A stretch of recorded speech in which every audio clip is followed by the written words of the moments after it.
Okay, quick, record locally. Cool, good stuff. Hello everyone, and welcome to this Friday's edition of the XP Property Live Expose with me, Ben Richards, and Jack Jiggins. Hello. Very exciting lineup today. It's a beautiful sunny day outside on the 8th of September 2023, and this is the agenda for today. So we're going to be talking about some CGIs that we've had done for a new 8-unit scheme in Marlow, looking smart. I'm going to be talking through a little bit about what a detailed tender pack should look like. If anyone's going through that process, this will help you. 3, we have absolutely smashed our targets. I am really, really thankful. We're going to talk about what level we've got to and where we hope to get to after the kayak that we are doing tomorrow for the Mind charity. I'm going to be talking through a big potential change in one of our biggest schemes to date, the Old Maltings. So stay tuned for that. It's quite interesting. A bit of recruitment, HR woes and celebrations, one in, one out for XP surveys, and the IES Investment scheme. What is it? What can you do with it? What are the benefits? It's new to us, so we are still learning, and hopefully you guys can learn with us too. If you've got any insight into that, do stay tuned for point number 6 and type in the comments anything that we get wrong. 7, I had a good pre-app meeting with Croydon Council on an airspace scheme. Was it good news? Was it bad news? You decide. And then maybe, just maybe, we may have exchanged on our biggest scheme to date. Stay tuned till the end of this to find out whether we did or not. We're still waiting for the emails to come through. And then we'll be answering some of your questions. 2 questions today. Do you ever sleep? I've been asked that numerous times over the past couple of weeks, and we're going to be talking a little bit about that. And also we've been asked about what type of limited company bank accounts we use. We're going to be talking through some of the various companies that we've tried and telling you which ones have been good, which ones have been bad, a few funny stories, and here we go. Cool, so number 1, a game I used to love playing as a kid, Spot the Difference. Before we get into the CGIs, I wanted to show you something that we do quite regularly for just touching up photos. So you'll see on the left was the original photo. Obviously, one of the big differences, the fact that Jack is no longer in the picture. We have rebranded the site Archway Court from Jam Theatre Studios, and we've removed all of the kind of dross around the archway. So removed all of the posters and just tidied up the photos. This is the sort of thing we do for 30, 40 pounds just to smarten up photos, brighten them up, and remove any tat that is just sort of getting in the way and makes the photo look worse than it can be. So on to the good stuff. CGIs, here we go. This is our Marlow scheme. We have got planning approval already. Can you see my mouse? Is that flying around? Yeah. So this front section of the site is grade 2 listed, where the archway is off the main high street. It's in West Street, Marlow, which is one of the sort of main shopping parades, or the end of one of the secondary shopping parades in the town centre of Marlow.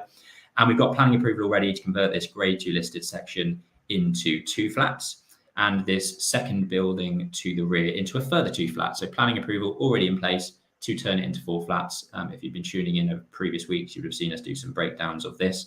And we've recently submitted a planning application to convert the rear dance studio, which is this at the back of the site, into a further 4 flats.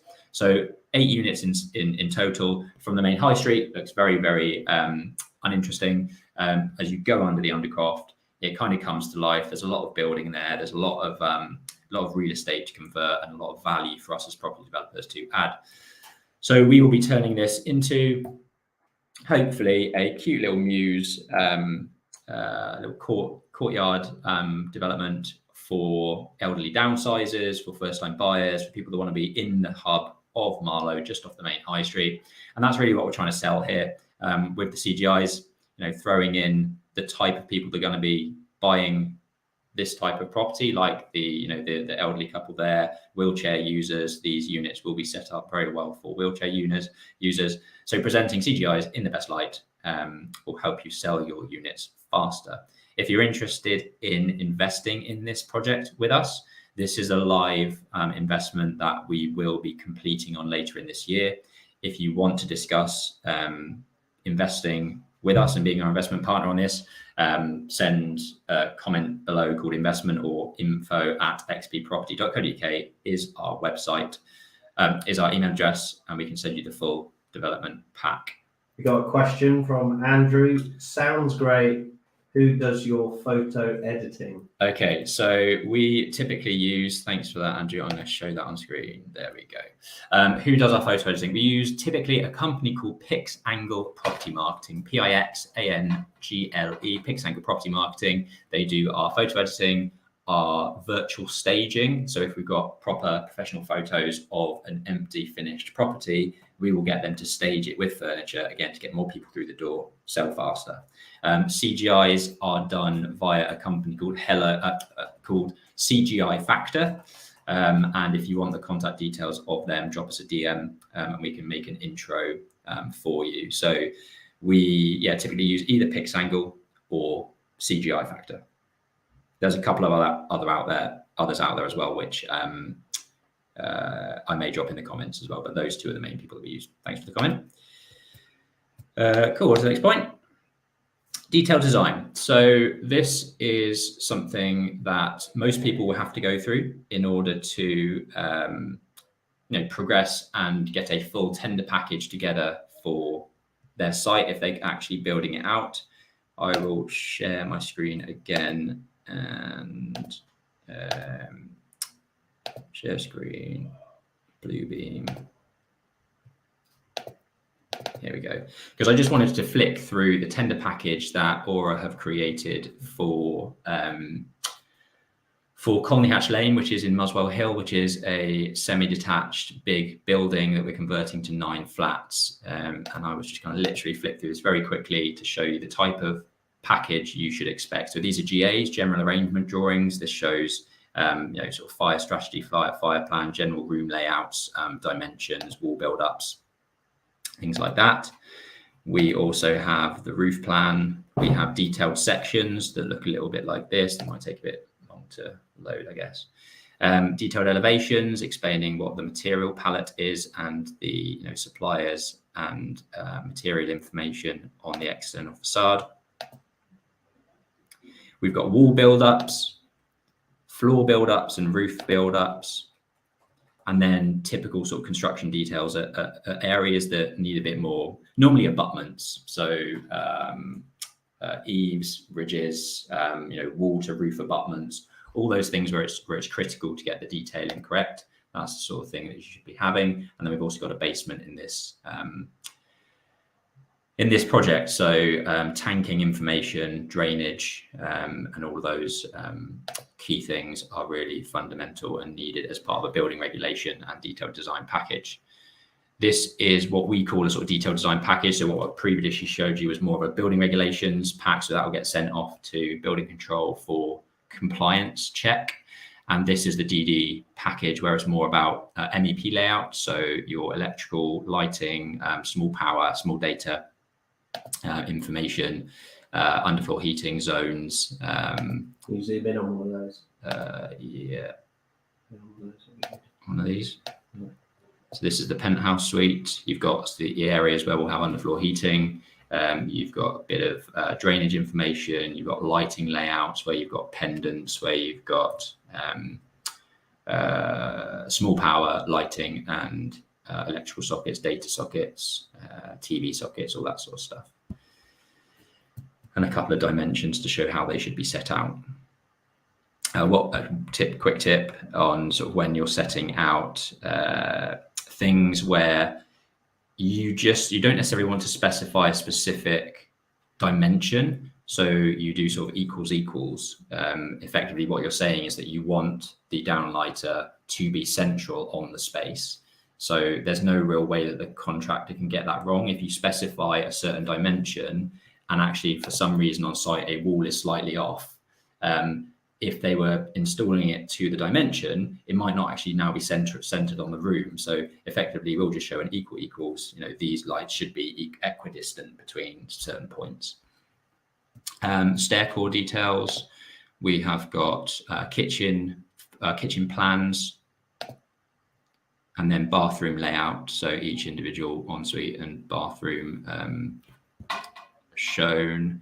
This package was created in Revit. So for those that are sort of old school, dealing with just sort of purely AutoCAD or 2D information, the benefit of using Revit is that any one change made in the 3D model is then replicated in the 2D information. So if I change this shower to a slightly larger one in the Revit model on this package of output of detailed design drawings, it will already be updated to the new size of the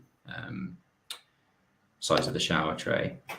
You can also create schedules like this, which a QS will absolutely love you for. So all of these areas coded and color coded are the different flats, and then each flat has a schedule of size of each bedroom, size of wardrobe, including heights and lengths, what the flooring may be, what the floor finish is, or what the wall finish is in terms of skimming and painting, 2 layers of Dulux, blah blah blah. What else we got? We got window schedules, we have got door schedules, and finally some glazing and some more door and window schedules. So that's full sort of run through of what a detailed design tender package should look like. We are currently finalizing, and I'm checking through this information as we speak. We've literally just sent a package out like this on the Old Maltings, and we will hear back in 4 or 5 weeks from the contractors with their formal tenders on that. So yeah, any questions on those, do let me know. I think it's a classic case of sharpen your tool before you cut down the tree, and your build will be quicker, because there's so much information. I was actually chatting to someone yesterday that saw a planning application. It was still like pencil drawing, floor plans only. Madness that some people still do that. There's a lot of time wasted in messing around, not knowing sizes, and like you said, and there's also no surprises in build costs as well, because you've given them so much information. Yeah, the stat that I keep reading is that something you change on site will cost you 4 times as much as it will actually just changing it on paper and getting it right first time. You're going to stop delays, you're going to stop spend overrun, the more you can get things down on paper. Now, with the benefit of the likes of Revit and 3D sort of modeling, you can then also picture what the space may look like before actually putting it down on that 2D drawing for builders to actually install on site. Some people just can't visualize it, and to be honest, most of our clients really struggle, which is why having that 3D model is a massive advantage for them to actually picture what the plans show. Cool. Massive thanks, I guess. Not much more to say on that. We've absolutely keep smashing our target. So thank you to those that have donated for our 41-mile kayak that we will be doing tomorrow. So we'll be starting from Abingdon-on-Thames, downstream, thankfully, 41 miles all the way through to Henley-on-Thames. There's about 12 of us doing it along the route. We've raised almost £6,500 currently. We started that raise at 2,000. We've had to increase it over the last week because we've just absolutely smashed the target every time. So I would love for this to get to £10,000. We obviously have it tomorrow, and we'll still be raising for the next couple of weeks after that. If we make it, I'm sure we will. Yeah. I'd just like to also say thanks. We've had 109 donations, and every donation is hugely appreciated, whether it be big or small. It's the contribution that helps, and every little does help. And it's actually, I find it quite motivating, having known all the donations are in. Like when we set out this potential task, we kind of didn't know whether 41 miles would be possible, but we kind of wanted to make sure it was a challenge.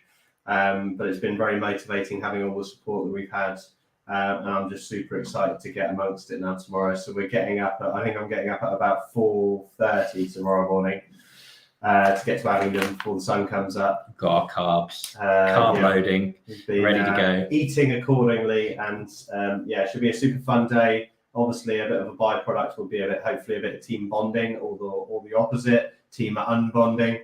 But we'll let you know how it goes. If there's anyone local, we'll be finishing at the Angel on the Bridge in Henley. And also comment live link if you would like to see us live. We're gonna share a live link so everyone can follow us tomorrow to actually see if it's possible. Hopefully we're halfway through by the half of the day, but I think we're going to know pretty soon whether it's possible or not. Yeah, nice. I just wanted to say, obviously, every donation, like Jack says, little or small, is very welcomed. But I would like to give a big shout out to Patrick from Fox Funding, who smashed £500 donation earlier today. So if you are one of our other lenders in the mix, pull your finger out and get on the donation train. Thank you very much. Do you want to have a quick chat about this one? Yeah, cool. So as you can see, the building that is being shown here is the Old Maltings, which is based in town centre next to Waitrose in Abingdon. We bought this site in January as a office building, but fortunately we managed to slip in prior approval for 16 flats for change of use to residential before we bought the site. We now have consent for 20, and there's further plans to enhance that further. But I suppose today's sort of topic on this is not really to do with the residential development, but multiple exits. So this building is in a fabulous location with tons of parking. Obviously, it looks great. It was an old barley malt building, so it looks quite attractive and quite unique and striking and heritage-y like led. And obviously, we're gearing up to develop this site out. We actually had a valuation take place today, and with that, still our sort of first and foremost plan of action. The agent that actually sold this building to us has moved to a different agency and contacted me saying that they've got a requirement from an NHS tenant that would like to view our building to rent a whole building on something along the lines of a 25-year full repairing lease at a really good rent rate. And why not? We didn't have anything else to lose, so we let the viewing go ahead. And as a result, they are interested in our building. So we're now sorting out final details. Head of property is actually coming to view the building next week. And the conversations will go further. I'm sure there'll be plenty of negotiating back and forth because the NHS will have quite a strict budget, timeframes, risk, whatever it may be. It actually made me laugh. He put deposit, no deposit, because we are the government-run business in his email. I'm not sure how that changes things. Yeah, I mean, a deposit's a deposit, isn't it? Yeah. What happens if they don't pay rent? So quite exciting really, because if we crunch our numbers, it means that we can make a similar amount of, when Ben and I set out the business, we always prioritize the numbers that do the talking, and then the design can look good thereafter. But if the numbers aren't good, we're not interested.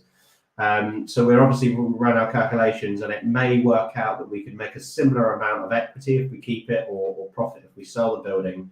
By just merely signing a 10, 15, 20, 25-year lease and revaluing the building without obviously having to build out 20 flats and the headache of doing that. And when I say headache, you've obviously got the contractors, you've then got the potential subcontractors, you've got materials, you've got potential delays, you've got the lender breathing down your neck, you've got the investor breathing down your neck. So it might be an easy turnaround for us. And sort of fortunate in some way because we bought the building and our main MO was to develop it as residential. But I suppose for now, with obviously where the market is, there's huge exit risk saved there because we wouldn't have to sell or rent out 20 flats. So keep tuned in. We'll be hopefully updating you in weeks to come. We have told the agent that the NHS, and this will make anyone else that's used the NHS services be very quick, because if they're not, we're gonna convert this to flats. So by the time that they might come back to us, it might be 20 residential flats and more. So we'll see what they come in with, and obviously we're in quite a strong position because we do have a backup. And I was always told in sales, if you want to negotiate something well, always have two options. Nice. I sometimes struggle with this, and Jack, I've really spoken to this with Jack. Really, we've sold some things at auction in the past where, because of my background on the sort of design and delivery side of things, I get very invested in the design and have pretty much kind of worked out in my head exactly how things are going to get put together, what we're going to do, where, how it's going to look. So mentally, I'm like already pretty much seen how this is going to get put together. Mm. So to now not deliver it and like go down a different route is really hard for me. It needs to be done because it's the right decision. And we did it on London Street where I was like, this is going to So if anyone's got a straight jacket that Ben can wear for 6 months. Yeah, all good. It's all good. It's the right thing for the business, like Jack says. We're more focused on the finances and actually getting those right, and more so about sort of design. And if we don't have to deliver something, absolutely brilliant. So we say goodbye to Sam. So Sam's sitting in the room just opposite me. You can probably hear this, but Sam's moving on to pastures new. I think there was a lot of well, I guess he wasn't challenged enough in this role. Very, very switched on guy, needs a new challenge, very tech savvy, very big background in sort of maths and problem solving. If you are a startup, a tech startup, I think Sam is your man. If you're listening to this, you're looking for a new recruit in North London or surrounding areas, then do get in contact, because we can put you in contact with Sam. But he's going to be moving on to new things, and we've got another surveyor and BIM technician coming to join XP Surveys, a lovely lady called Kine, who's just graduated from Oxford Brookes in BIM coordination or BIM management. So yeah, super excited to have Kine on board. Sad to see Sam leave, and his final farewell will be a 41-mile kayak down the River Thames later tomorrow.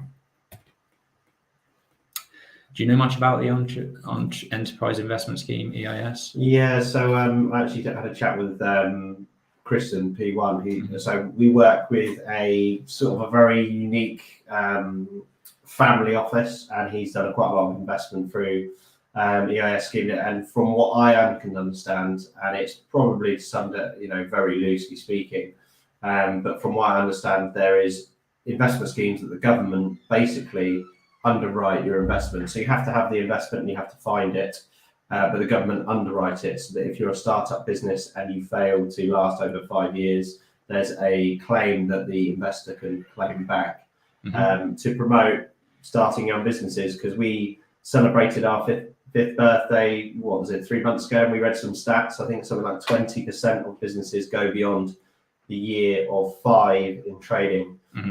So it's to support more new businesses. Yeah, nice. So I pulled a few sort of key stats last night into this, which I'm going to go through in a minute. But the main reason I wanted to highlight this is XP Surveys is, to a certain degree, trying to disrupt the measured building and topographical survey business. It's a very old school business, very old school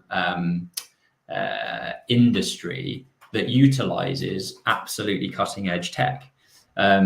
We wanted to bring that kind of technology and process into our front end systems. So we've integrated an instant quoting tool on our website, which is absolutely incredible for property developers and architects. All they need is the postcode, and we use API integrations and technology to effectively spit out an instant price. They can add all sorts of upgrades like Revit models and OS outlays and things like that. So trying to disrupt a bit of an old school industry. It's sort of tech-led, and these are the types of things that can scale very quickly, and that's really our long-term goals with XP Surveys. We've recently been discussing bringing some investment into the business, and I spoke to another sort of angel investor earlier this week who said that you guys should look at the EIS, the Enterprise Investment Scheme, because there are huge amounts of investors out there that want to invest via this scheme for the reasons that I'm just about to talk through. So I did a quick Google, quick look at some of the key facts and the benefits of the EIS scheme, and these are the key ones. So you actually get 30% income tax relief on your investment up to £1 million per tax year. So if you invest £1 million into a new startup company that's registered with the EIS, you immediately get a £300,000 tax relief on your income for that year, which is absolutely massive. So, the government do want people to be investing in startups and pushing money into that space. And this is one of the reasons, one of the ways that they're trying to do this with similar schemes like the EIS. You get loss relief. So actually, if you invest £1 million and actually it ends up being a flop and you don't make any money and the company dissolves and your shares are disposed of, you get your £300,000 income tax relief regardless. You then get some loss relief. So I think it was around about, instead of it being a true, you invest £1 million, the real loss is around about £350,000, not £1 million, because you get the 300 grand tax relief. You also get around about 300 grand's worth of loss relief for that loss, which is, you know, a huge upside when the potential of losing £1 million is the other alternative. If it does do really well and you dispose or sell the property or sell your shares via the scheme, you get capital gains tax relief as well if you've held those investments for over 3 years, and you also get some reinvestment relief. So if the gain that you make on one business is then reinvested into another EIS scheme and company, and there's also reliefs on that as well. So yeah, huge amounts of benefits for this scheme. I'd love to know anyone who's in this space within our contacts listening or watching this, because we'd love to have a chat with you. So do reach out and let's set up a coffee. Cool. Pre-apps. So we had a pre-app meeting with our scheme in Southwest London. So this is Beckton Court. It's a block of 9 flats currently, and we originally went in for planning for a pre-app was done for 3 units, I believe. That got rejected. We did another application for 2 units.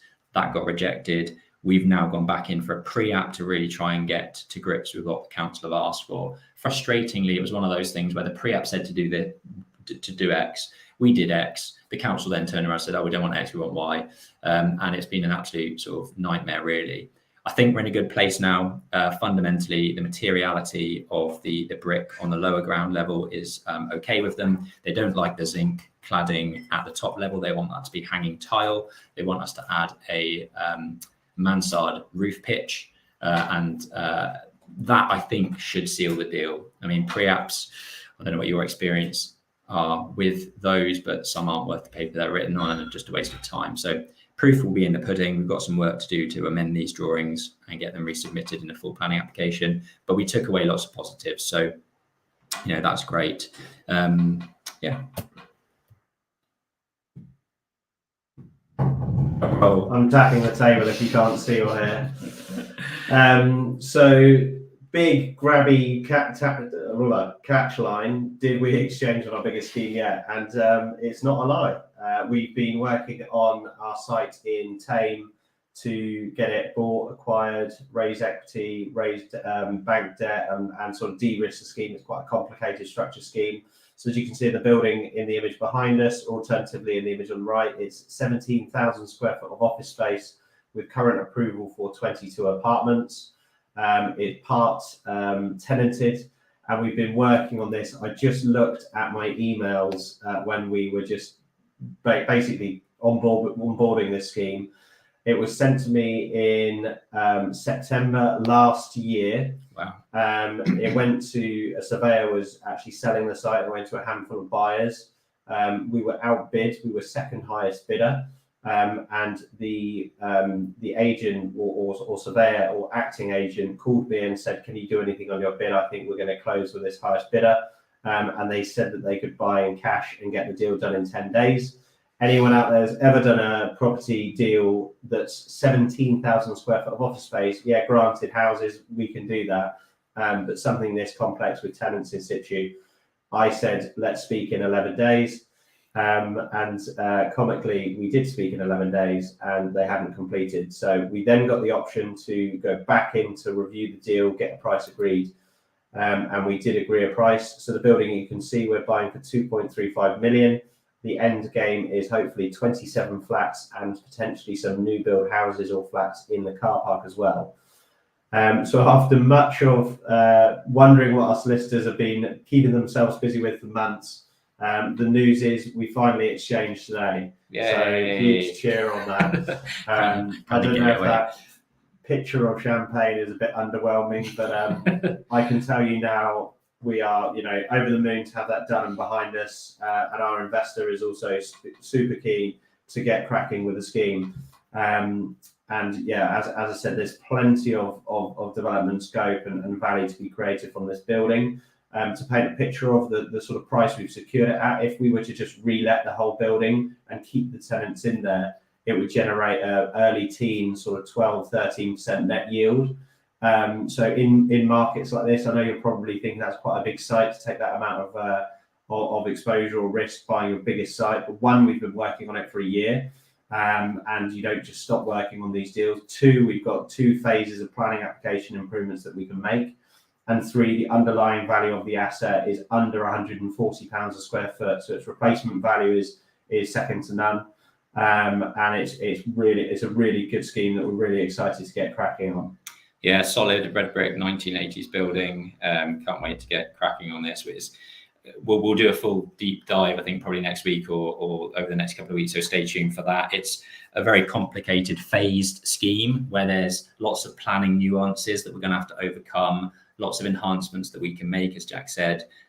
So yeah, stay tuned for more on that scheme. It's going to be very good. We've got a question from Ewan. Do you have one investor for schemes like these? Most commonly, yes. To basically do a project like this, evidently Ben and I are property developers, and there's only so much time we have in the day. I think we're coming on to the question later: do we sleep?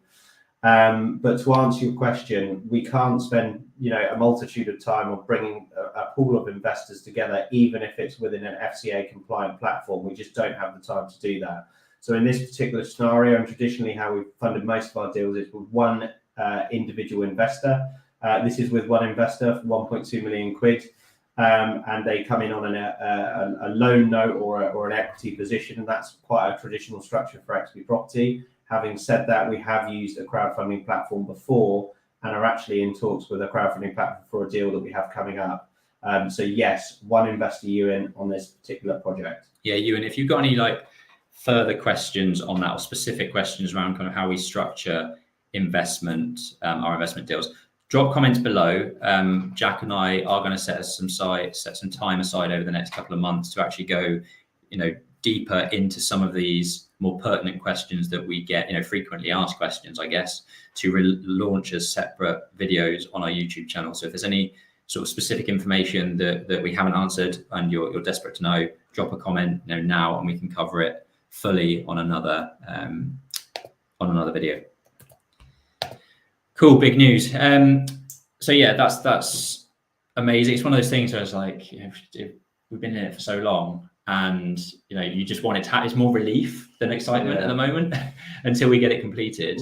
It's just one of those things. It always amazes me when you're like, I think we're there, and another something crops up, and then you go, I think we're there, and then another spanner. It's always the way. It's a bit like breaking out of prison with a toothpick. Getting some deals over the line, but we got there. We are there. Just we've got now 4 weeks to completion on that. So stay tuned as these next 4 weeks play out. The Property Experts podcast has been live now for a month or so. We're gaining a bit of traction, which is amazing. If you're listening on the podcast after the fact, thank you very much. If you're listening on the podcast and aren't watching or subscribed to our YouTube channel, head over there and head over and subscribe. And if you're watching on YouTube, make sure to subscribe to the podcast so you can listen in to these if you miss them on a Friday afternoon. We've had 234 plays across our 9 episodes so far, and the episode 9 is gaining quite a lot of traction. It's our most recent download, but it's already got more views, listens than the other 8. So head over and listen to episode 9. It's a banger. And follow and subscribe for more. Cool. Won't spend too long talking about this. Do you ever sleep? We've been asked that numerous times, kind of in jest. But most people are referring to the fact that we've done a lot in the last 5 years. We've built a massive pipeline of property developments. We've built a £20 million supported living portfolio. We've done over 40 million in property developments. We've got service-based businesses that have generated over £3 million in revenue over the last 5 years. And the thing that I really wanted to touch on with this point was Jack and I don't do that. The people that you see on the screen do that for us, with us. It's all about team. We wouldn't be able to do half as much as we have done over the last 5 years without the people you see in front of you. So for those that are thinking, you're a one-man band, you're just starting out, and you want to be doing some of the things that we have done, or be at position that we're in, you need to start recruiting people. We always say, you know, as soon as you get into business, the first person you need to hire is someone to do admin for you, whether that's sort of personal assistant, executive assistant, or a business manager, to take all of that admin away from you so you can focus on sort of key priorities and driving the business growth forward. But yes, we do sleep, not as much as we'd like, but we haven't done as much as we have done without these people on the screen. So yeah, start building your team now. You won't regret it. We'll have a good sleep after our 41-mile kayak, I think. Yes. I think it's an old African proverb. Alone we go fast, together we go far. Very good. Yes. Nice. Like that. That was a good quote. Yeah. Cool. Do you want to talk about the second one? So we have our own, I suppose, community WhatsApp group where people can ask questions like you guys ask in these calls, but just anytime, anywhere, any place. And we had a question in the group from Harry. Shout out to Harry. How you doing? Hope you're not watching this because it's probably a ridiculous time in New Zealand. I actually don't know all the time differences. No idea. But anyway, I'm rabbiting on now about time zones. So his question is limited company bank accounts, which is actually a pain in the arse. And actually Stuart Wyeth, who runs SW Homes and Skylofts, had the same issue this week. And a little tip for anyone out there that sets up companies that have bank accounts that are owned by limited companies, which is really common in a group structure. Every single limited company we open or have opened for the last 3 years is owned by a limited company. We obviously set up the group first, and that's owned by, the top of the group is owned by Ben and myself. We have a company each, and then as you go further down, every company is owned by a limited company. Banks do not like this. So the way that we overcome this is we fundamentally set up the limited company that we would like to operate with in our own names, so £1 share each. We set up a bank account, which is easily done and sails through, and then we do a share change to whatever limited company. Most of the time, Ben and I are then moving it into another limited company, which is owned 50-50 by Ben and I, so it doesn't trigger any need of change within the group structure. The main question also was, what banks are people using? I found the best bank that you can get face-to-face in is Metro. You can sort of go in there same day and open up bank accounts with Metro. I've heard people say that there are NatWest is pretty good. We actually do use online banks, so Starling or Tide. I haven't got a bad thing to say about either of those last two. So we've got experience with quite a few. We have had some recent bad experiences with HSBC. They shut our account because they asked us for information, but they didn't actually ask us for the information because the letter went to someone else's property, and for that reason they shut our account. So just a little bit of advice there to set up the limited co before you remove the person ownershiping it. And if anyone's got any questions about what banks we work with, Tide and Starling are pretty easy. I kind of find with banks sometimes it's personal experience, but there are a few that you really should avoid, and I would definitely avoid HSBC now. Yeah, I agree. They've been an absolute nightmare. Yeah. Up on the screen is our company sort of org chart. So just to show you what Jack was talking about in terms of our sort of holding companies, we've got investment companies and trading companies underneath that, and our SPVs kind of in blue at the bottom. Very, very complicated now. A lot of accounting to do, a lot of structural changes, like Jack says, getting a bit of a beast to really manage. Hence why, you've got the team that I was talking about earlier to help with that. But if anyone's got any questions about how we run our structure, obviously everyone has their own tax implications. So speak to your personal and business tax accountants for structures. But happy to share kind of how we've set up ours. Good. Cool. I think we are done. We're gonna go and celebrate by chugging some kayaks over to Abingdon. I think. Yeah, and chugging lots of water and smashing back loads of pasta. Yeah. So enjoy your Friday evening in the sun. It's been a pleasure. See you all next week.